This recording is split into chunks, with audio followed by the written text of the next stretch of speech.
සුබ දවසක් යාළුවනේ. පිළිගන්නවා ඔයාලව අපේ සුටි බිල්ඩින් කන්ස්ට්‍රක්ෂන් YouTube channel එකට. මම ඔයාලට අද පොඩි වීඩියෝ එකක් ගෙනාවා. මම දැන් ඉන්නේ නම් මොතුගම දොඩම්ගොඩ ප්‍රදේශයේ. සයිට් එකේ කම්බි බැඳෙන අවස්ථාවක් තමයි දැන් යන්නේ නම් ස්ලැබ් එකේ මම මේ පොට සයිට් එකට ආපු වෙලාවේ පොඩි වීඩියෝ එකක් කරන්න කියලා හිතුවා. කොහොමද අපේ වැඩ සිද්ධ වෙන්නේ කියලා ඔයාලට දැනගන්න. ඔයාලට දැන් පේන්නේ අපි ටික ඔක්කොම ස්ථායි කරලා ඉවරයි.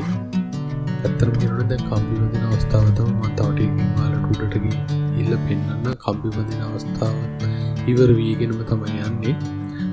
ඔයාලට මේම මම බලනකොට පේනව නේද මම ජැක් එකේ යටට තියන්න කියලා තියෙනවා ලැල්ලක්.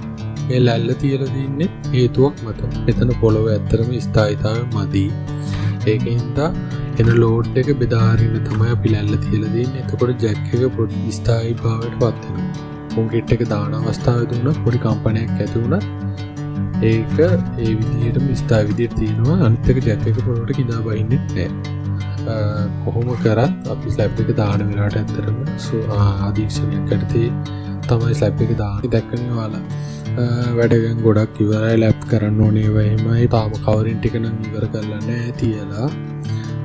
සාමාන්‍යයෙන් අවශ්‍ය තැන් වලට දැනුත් ටිකක් තියාගෙන අනිවාර්යෙන් කියන්න කවරින් තියෙන එකත් අනිවාර්ය දෙයක්. නැත්නම් ස්ලැබ් එක දැම්මට වැඩක් නැහැ. ඒකට අවශ්‍ය කවරින් ප්‍රමාණයක් නැත්නම් ගොඩක් දුරට අපියන් කරන්නේ ස්ලැබ් එකේ කම්බි ටික නෙට් එක බැඳලා ඉවර කරලා තමයි අන්තිමට කවරින් ටික තියන්නේ. මොකද නැත්නම් එහෙට මෙහෙට යනවා අපි ස්ලැබ් එකේ ඇවිදිනකොට.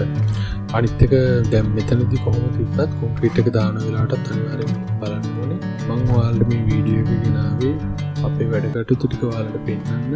ඔයාලගෙත් වැඩ තියෙනවා අපිට කතා කරන්න. තව ඉස්සරහට මම YouTube එකේ තොරතුරු අපි දැන් ඉස්සරහට ගේන්න බලාපොරොත්තුවක් තියෙනවා. ඔයාලට පුළුවන් අපිව සම්බන්ධ වෙලා ඉන්න. මොකද කියනවා යට තියෙන subscribe button එක අපිව subscribe කරන්න කියලා. ස්තුතියි ඔයාලට. සුබ දවසක්.